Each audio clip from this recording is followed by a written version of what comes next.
దేవుడు ప్రతి వానికి వాని వాని క్రియల చొప్పున ప్రతిఫలము ఇచ్చును. మానవులమైన మనము గమనించవలసినది ఏమంటే, మనము చేసే ప్రతి పనికి ఫలితము ఉంటుంది.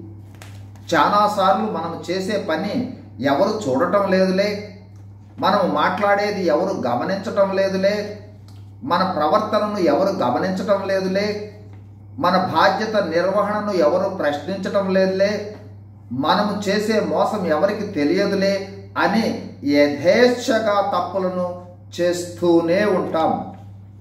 అయితే మనతో అదృశ్యుడుగా ఉండి మనము చేసే ప్రతి పనిని గమనిస్తూ మన వెంట ఉండి చూచి మన ఖాతాలోకి రాస్తూ ఉంటాడు దేవుడు. కావున మనము చేయు ప్రతి దానికి ప్రతిఫలము తప్పనిసరిగా ఉంటుంది, సందేహం లేదు. దేవుడు ప్రతిఫలము ఇవ్వని పని ఏది ఉండదు. మంచి అయితే అందుకు తగిన ప్రతిఫలం, చెడ్డైతే అందుకు తగిన ప్రతిఫలం ఉంటుంది. అది ఎలా ఉంటుంది, ఎప్పుడు ఉంటుంది, ఎంత ఉంటుంది, ఏ మేరకు ఉంటుంది, అది మనకే ఉంటుందా, మన వరకే ఉంటుందా అనేది నిర్ణయించేది దేవుడు.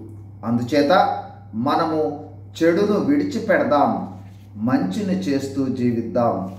God bless you. Thank you.